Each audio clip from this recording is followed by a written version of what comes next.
Welcome to Layers of Communication with your host, Lydia Taggart. Life presents experiences that add layers to who we are and how we see the world, affecting how we communicate. Lydia is here to take apart the layers and create new ways to connect and build relationships. So now, please welcome the host of Layers of Communication, your core boss, Lydia Taggart.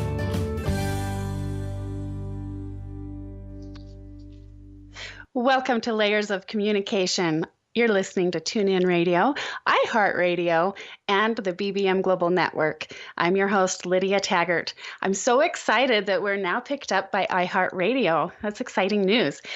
And if you'd like to call in today, our number is 1-866-451-1451. All right, did you wake up funny today? I sure did. Funny and money rhyme. Did you know that? Today's topic is money, but first something funny, if that wasn't funny enough, right? Okay, this morning my friend posted on Facebook, and I just got to tell you this because it is so funny. So she posts on Facebook, and her story goes that she's doing something that I totally do every day. And then her daughter says, I seriously wonder what it would be like to be in a normal family. And I can see my son saying the exact same thing. Actually, I think he says it more than all the time. So I was just laughing because that is so funny and I can relate to that, right?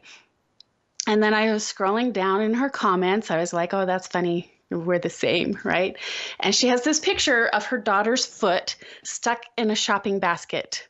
And oh my goodness, it was so funny because I have done that before. Walking down in the grocery store, pushing my basket, and I leaned on it just exactly right with my foot in the wrong spot, and somehow my foot got stuck in the grocery basket. Hilarious, right? And it was so funny. Well, my son didn't think so. He was like, Mom, what are you laughing at? That doesn't look funny. That looks painful. I'm like, it's funny. It is so funny. I guess you have to be there. You have to be able to relate to be able to see the humor in it, right? And so I was like, you're stuck.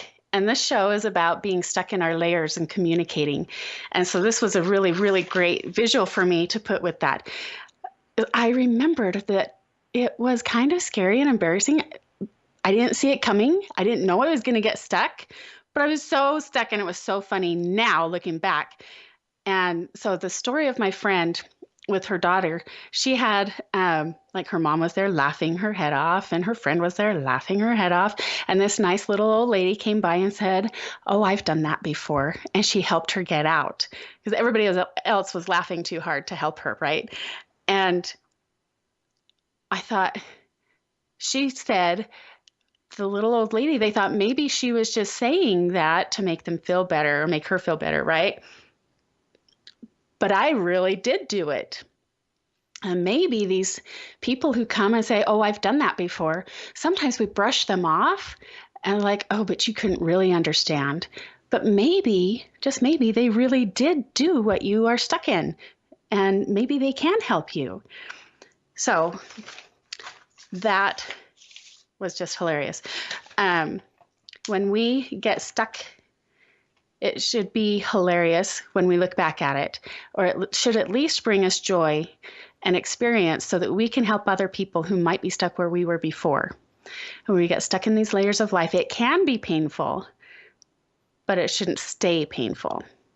So it's more fun when we can relate and we have something to relate with other people about. It's just so much more fun.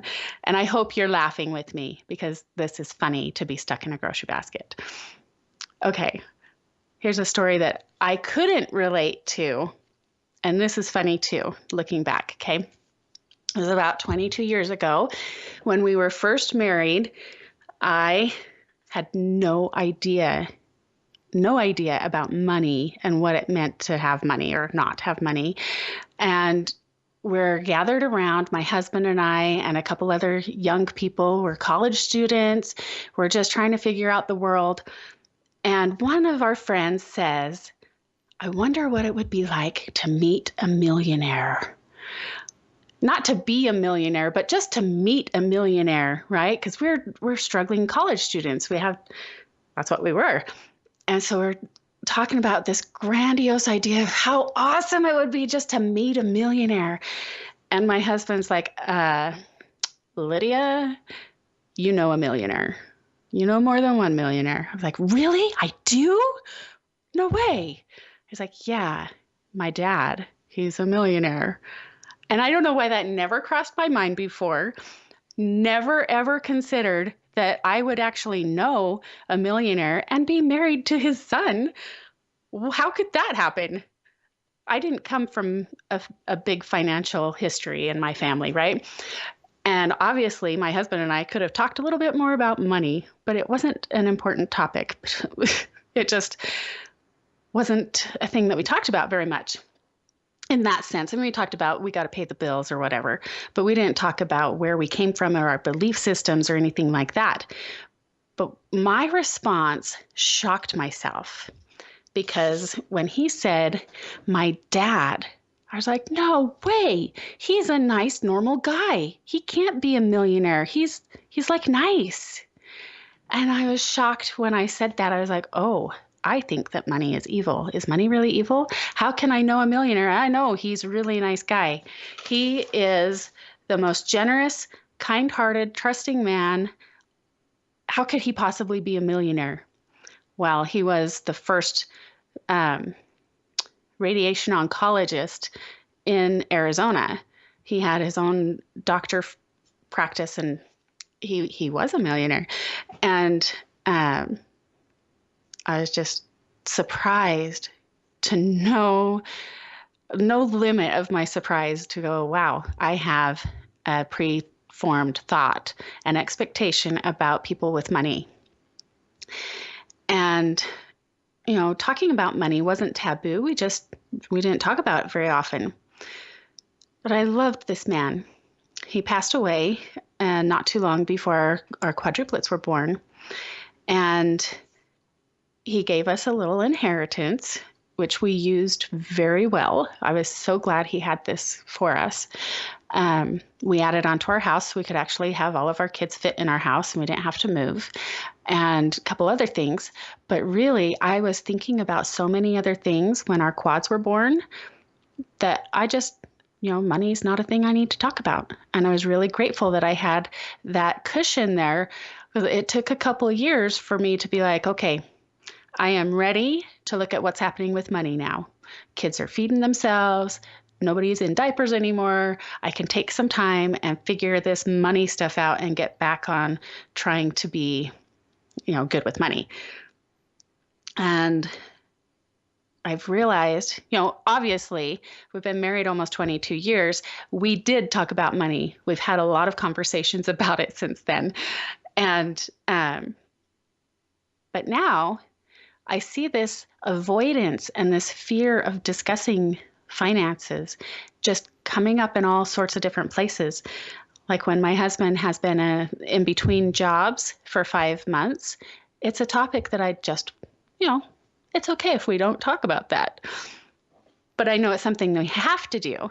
And in divorces, they cite money issues as one of the major reasons. And of course, we know it's not money. It's just the communication about money and how we blend our two backgrounds together and make them one story instead of his and hers, and how we communicate about that. That's the real issue with all the divorces that claim it's money issues, is how we communicate about it. So I see this coming up, and we want to recognize it as something that we can laugh about. If we bring some humor in, we get thinking, picture my foot stuck in a grocery basket and how hilarious that is. If we're stuck, we can laugh at it and then find somebody who can help us relate.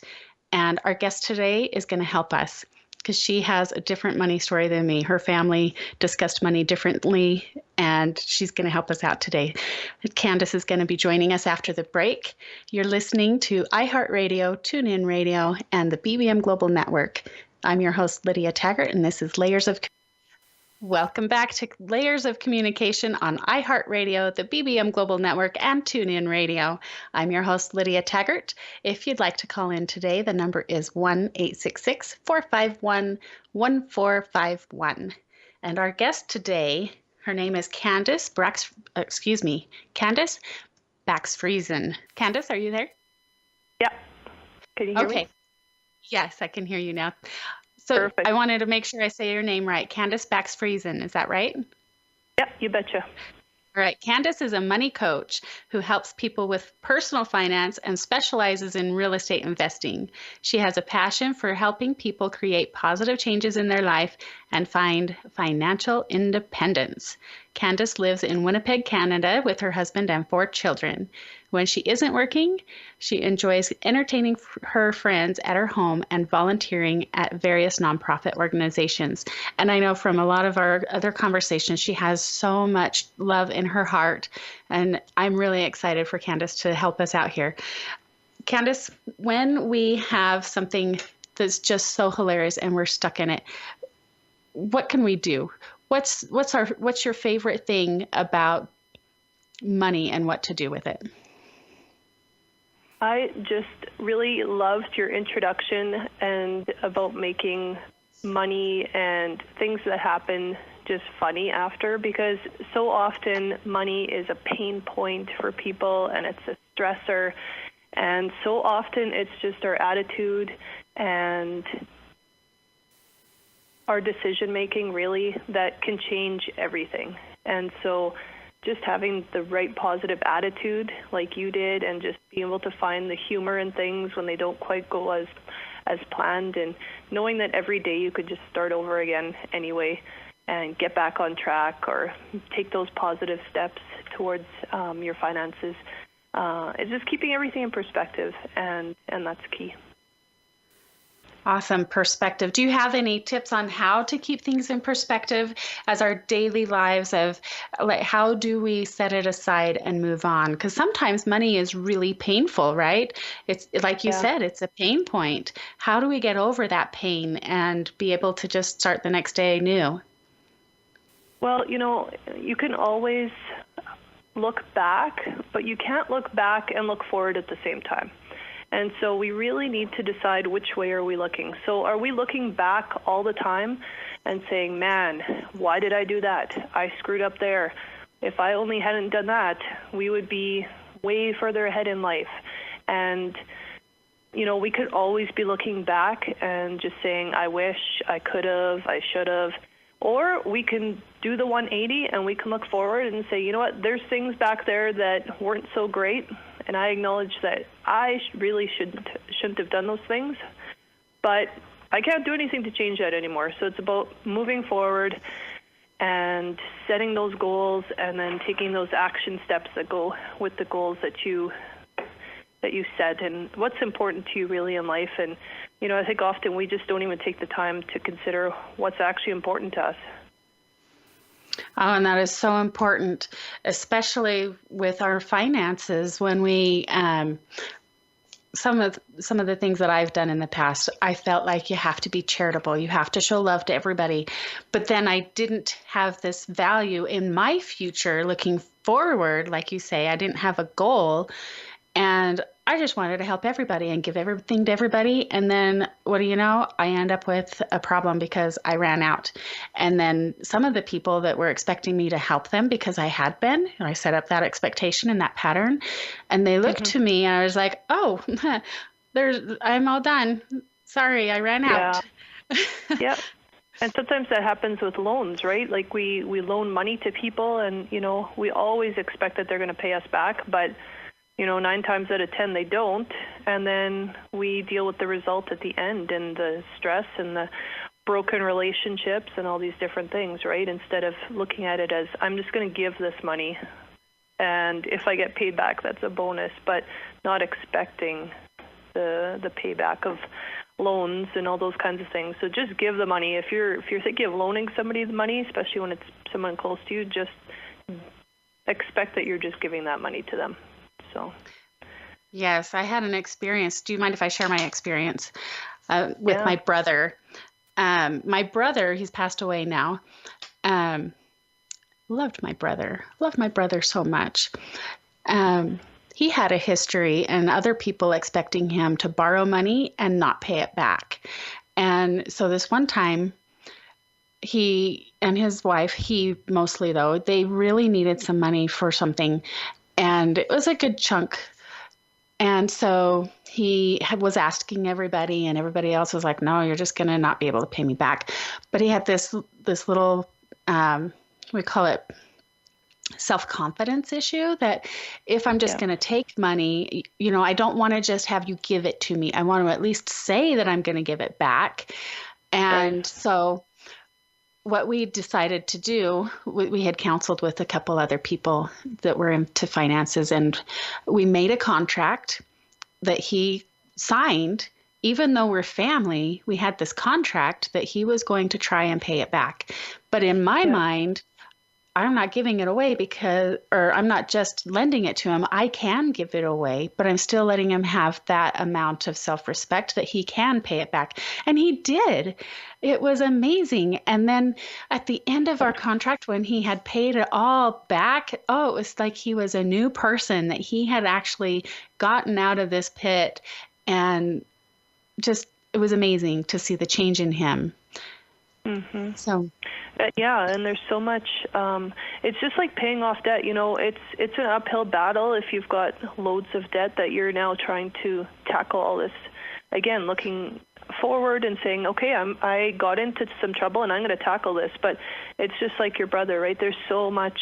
You just have so much respect for yourself and confidence and pride in being able to overcome different obstacles. And you know what, just because it's a money obstacle for you, it might be a different obstacle for someone else in their life, and we all have these battles, right? And it's just about acknowledging that and just saying, you know what, this is my battle and I'm going to overcome this and go for it.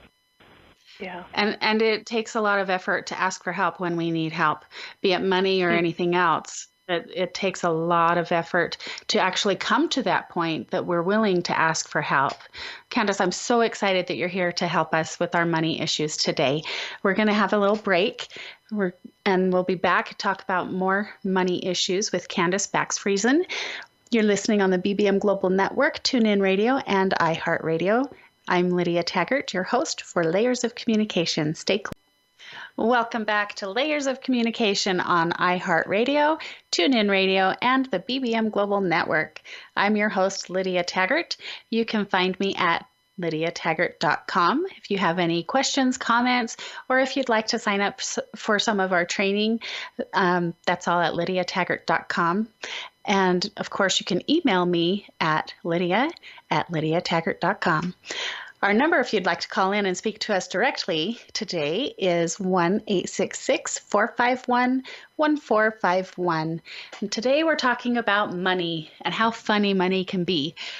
And it's funny in the sense that we just don't understand it. We don't talk about it. We avoid it. And that kind of makes me laugh. It's so vital and important. We have to have it. Why don't we talk about it, right? And as a couple, as partners, we need to have these conversations. And what can we do to start these conversations and have them go smoothly?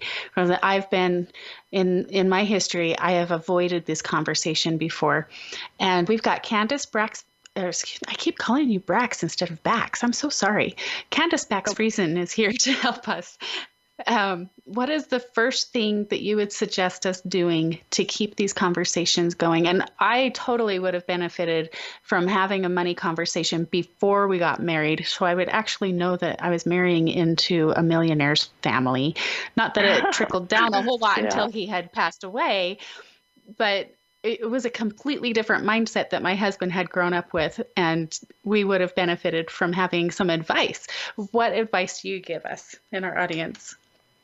Yeah, I think that exactly what you said is so key. So you have two people that come together and they have a completely different history about how they grew up and their relationship with money, watching their parents with money, and then you come into this beautiful relationship. It's all about the emotions and the excitement and the love, and nobody wants to have that conversation about money. It's boring. It can be controversial, and so people just avoid it, right? It's just all about having fun together. If you get married, then planning a wedding and all the fun involved with that, and the Cinderella story and all these things, right? But we don't look at it as, this is a long-term relationship, and if you had a little bit more of that practical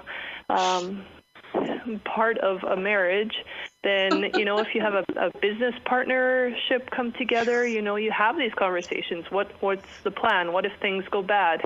What if they go great? And what are our plans overall? What are our goals? And 1 year, 5-year, 10-year goals, right? And so I think it's just a conversation that you need to have. And if you haven't ever had it, then today's a good day to start. And the first place to look really is at your values. And if you're not sure what your values are, then just Google values. And Google will give you lots of ideas, and you can pick and choose different values that are important to you. So the first place to start is to look at yourself, and for the other person to look at themselves and to think about that on your own. Not, what does my partner think our values should be, but you as an individual in the relationship, what's important to you? And then how can you incorporate both of your values together? And it's give and take, like in any relationship, right? Yes. I'm just taking notes, because that's really the key, to know who you are and what you stand for, and then find out what your partner stands for and what they believe. And this could go for any other thing. Money isn't just about money. It's about your other values too. Or do you want to have a vacation every summer, or do you want to just go camping every other year? And, these kinds of things of what kind of value do you find in a vacation? Do you want to go travel the world and go to the Bahamas, or do you just want to get a sleeping bag and look at the stars? And there's nothing wrong with either one. But the money is more than just the numbers. And I think we overlook that a lot. And I was laughing because when I'm going to share so much of my history today. It's just hilarious. I hope everyone is laughing at this because it makes me laugh. And my husband laughs at it too. He thinks it's funny too. I'm not going behind his back and sharing secrets that he's not okay with. But when we first were getting married, like you said, I was caught up in planning the wedding and all of those things. And he says to me one day, "Oh, we're able to take a longer honeymoon. We can go a whole week now instead of just a couple days." And I thought, "Oh, okay, that's great." And the wedding went on and we got married. And on our way down to our honeymoon, I said, "So why did we get a whole week? How did you get off of work for so much time?" He was working, it was just physical labor. He was building trusses at a truss plant, or anyway, he was doing something with physical labor, and just a little grunt guy, right? And we were moving to a new place. I didn't have a job. I didn't know anybody there. And he says, "Oh, we get to have as much time because I got fired. I don't have a job." Oh. I'm like, "Oh." That was a great honeymoon. We didn't talk enough, and we didn't have these values out in front. Like, I sure would like to know where where are we getting money from? It definitely goes both ways. Yeah. And and even something like, sometimes you'll have somebody, let's say the husband wants to restore cars, right? And that's his hobby and that's his passion. And then the wife in the background is like, "Oh, but how are we paying for the college education for the kids?" But if I say something, then there's going to be fights. So we'll just, it'll work out one way or another. And, there's this unhappiness, there's this stress, and all these different things, all the emotions around money that come out, right? But if we just start with our values, realize it's give and take, then we can work together to having happiness from both people, right, in a relationship. Right. And that fear of having a fight, if we do bring it up, that's just past history. We can look forward and make a new history, a new story with our partners. We're going to talk more about making a new future when we come back from this break. You're listening to Layers of Communication on the BBM Global Network and the iHeartRadio and TuneIn Radio. I'm your host, Lydia Taggart, and our call-in number is 1-866-451-1451. We're visiting with our guest today, Candice Bakx-Friesen. I said it right that time.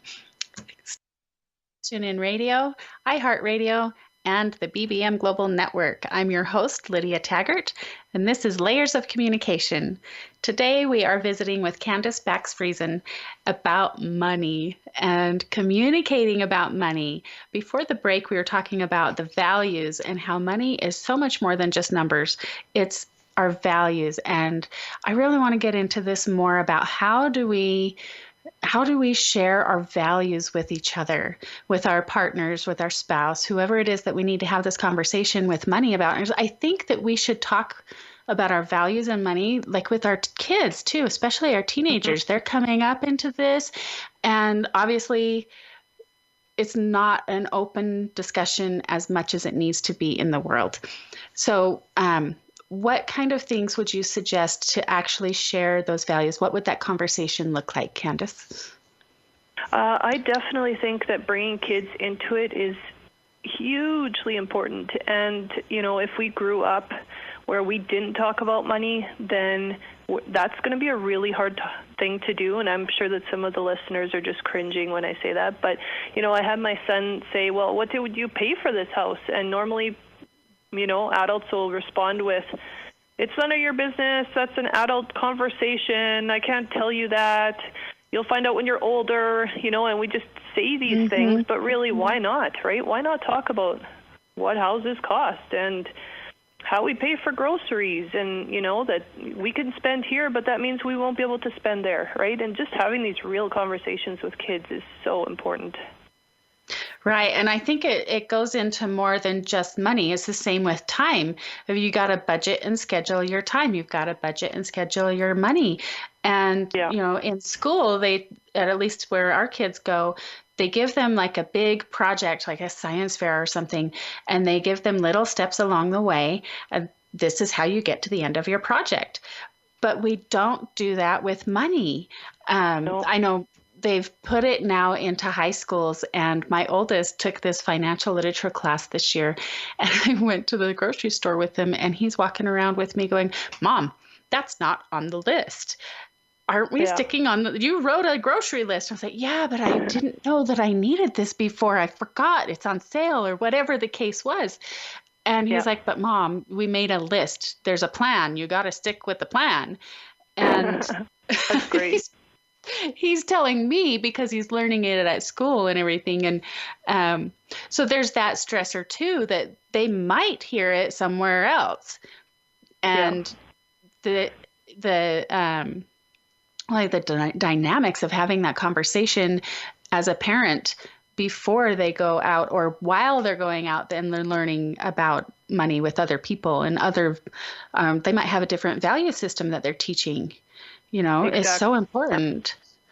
Yeah. Or, just like you were talking about before the break, like then you get married or you're dating somebody and, if your parents have never brought up these types of conversations, then you're definitely not going to bring it up with somebody that, you're really interested in, right? So it just shows kids at home already that it's okay to talk about money.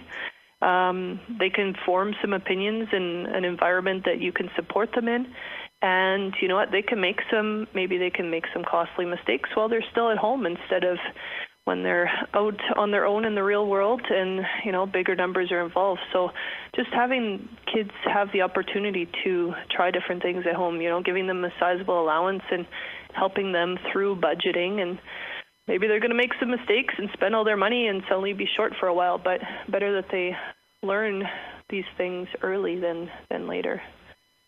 Right. And I think sometimes parents give an allowance and then that's where the conversation ends is here's some money, but we don't teach them what to do with that allowance.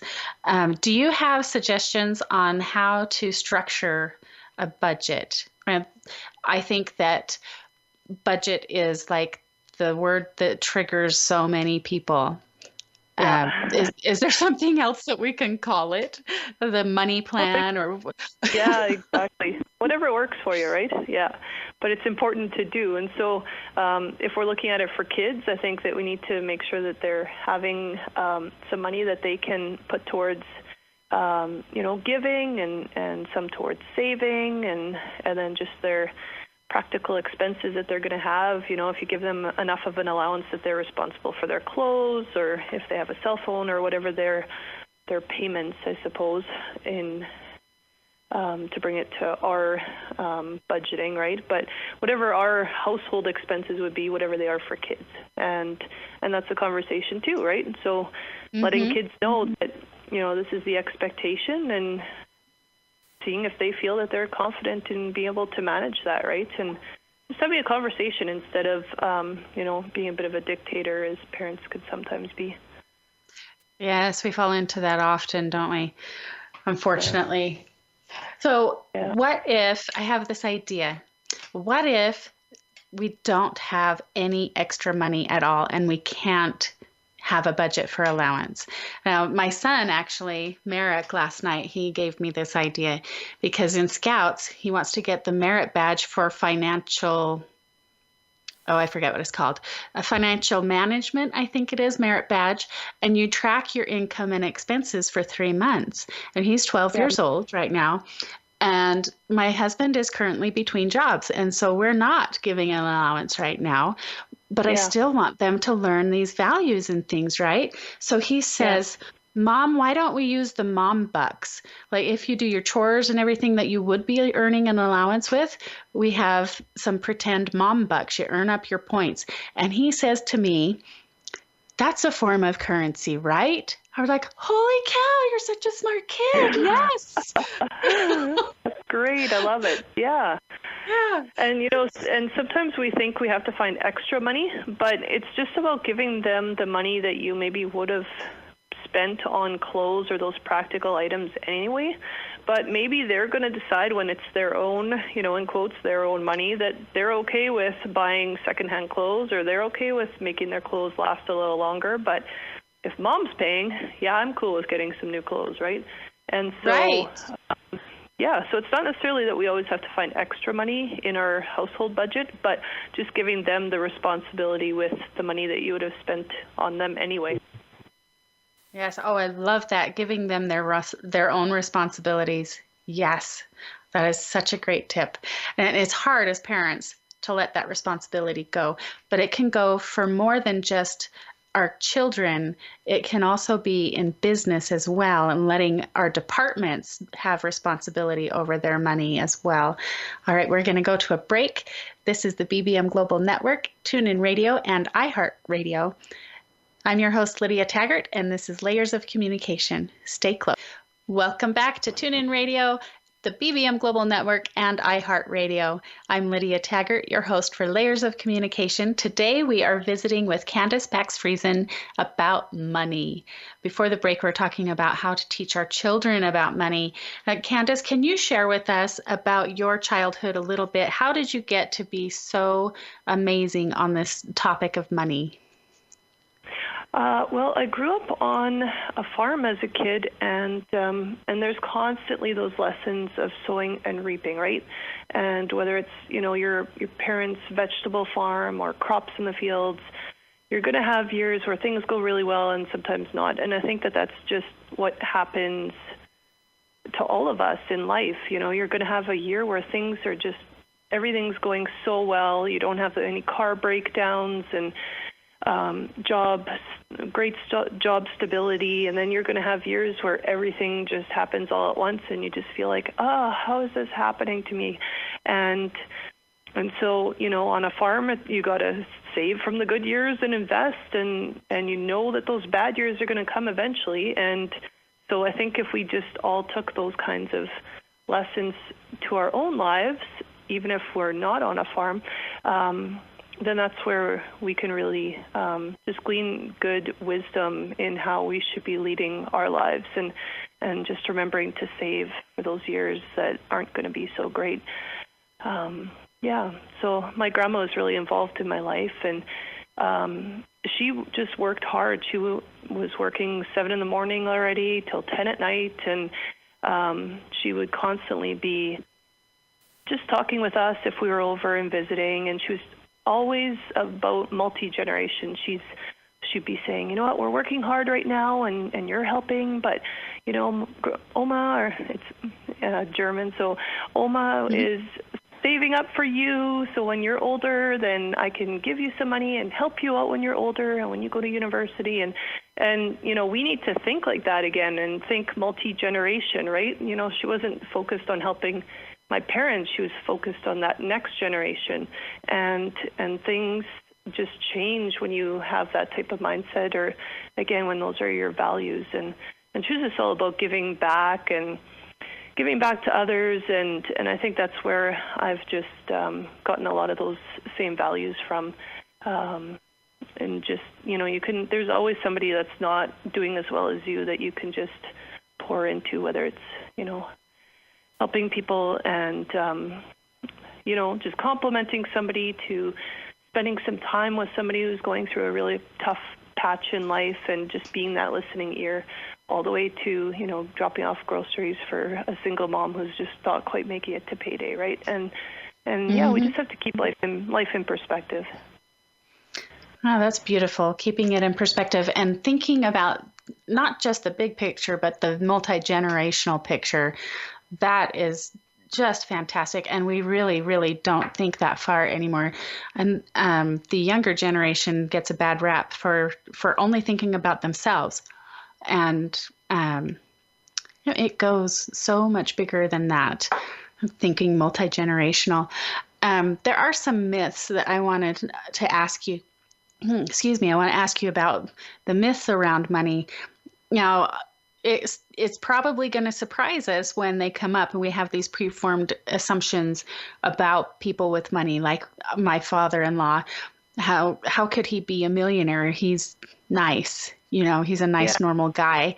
What are some other myths that you see? I think that one that I hear every day, I think it's every day really, but it's so hard to get ahead nowadays. I think that's one that I hear every day. And I think that every generation has said that. Right. I always think, oh, but our parents had it so much easier. But, you know, every generation's had tough times, right? My parents were farming in the 80s, and interest rates were over 20%, and, you know, they weren't getting anywhere on their mortgage. Like, we don't have those problems, right? But we've got different problems. But, you know, everybody, it's always been hard to get ahead, I think. Yeah, well, life is hard, or it wouldn't be worth it, right? Yeah. And, you know, like, we just really honestly need to work past our instant gratification and just having that wait, plan, and save mentality. And, you know, it actually makes us appreciate what we buy if we can do that anyway. Yes. And I've seen that in so many places where, like you were saying before, if mom's going to buy the clothes, oh, sure, I'll buy new, fancy, expensive stuff. But if it's me, I have to save up for it. I can do a hand-me-down kind of thing. And it goes with everything. If they want to, even to go play with their friends. One of our Mom Bucks things that they can buy is extra time playing. And they work harder. They appreciate that time more if they've invested in it more. Yeah. And so I think that's really great too. Is it really hard to get ahead? Or is it just, it's always been hard? Or does it have to be hard? Well, again, I think it's all about planning and just really determining what you want. So if I know exactly what I want for this year, and I actually do goal setting with my kids too, and the first time they're like, what? But now, after a while of talking about it, they're comfortable with that. And, so they come up with some goals for our family as well. And, when we're focused on our goals, it's a lot easier to say no to other things.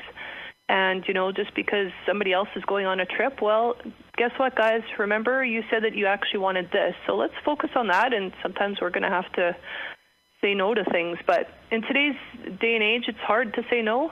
It definitely is, and I'm not skirting around that. Like, I can go on Amazon. They've got all my information. I click on something that I want. It suggests 5 more books that I should buy because other people like those books too. And next thing you know, you're spending way more money than you intended to, right? But if we don't have a plan, then, any road can take us there, right? Right. And is that what you do with your clients in your coaching? You help them set a plan and you help them remember what their plan is. Is that what you do in your coaching? Yes, definitely. And it's, sometimes honestly, life is busy and hectic and we kind of just lose ourselves and we don't even think or take the time to just even think about what we want. Take the time to dream big and actually decide what we want for life. And I just think it's one of the main things that I don't want people to see, and why I really pour into people is just, you don't want to be 80 and say, wow, life is over and I didn't really do anything, like life just passes us by. So, yeah. Oh, fantastic, Candice. I am so excited for people to continue this conversation with you, to set their plans in motion and to not be afraid of dreaming big. Where can people find you, Candice? They can find me on Facebook or visit Investor Smarts, which is www.investorsmarts.ca. .ca, not .com. It's .ca. Right. Investorsmarts.ca. Canada. All right. Yeah. Thank you so much for being here with us, Candice. I wish we had more time to visit you. Maybe we can have you on again in the future.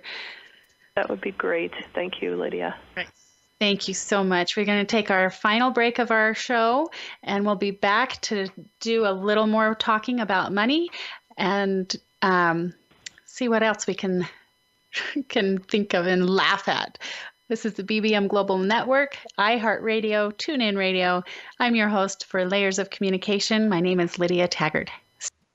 Welcome back to Layers of Communication on iHeartRadio, the BBM Global Network, and TuneIn Radio. I'm your host, Lydia Taggart. Today we've been visiting with Candice Bakx-Friesen about money. One of my favorite things that she mentioned was about our values, how we need to share our values with each other and communicate with, like, what's our goals? What's our long-term goals? What do we value? And here's an interesting thing. What we deem as valuable has a higher price tag on it, right? And yet we avoid these conversations about our values because we're afraid they're going to be painful or hurting, and we don't want to start a fight or have any kind of differences. But I'm telling you, these values that we hold as our personal opinion is really more than an opinion. It's who we are. It's part of our identity. Our values are what is part of our layers that are part of us, right? We get our values from our experience in life.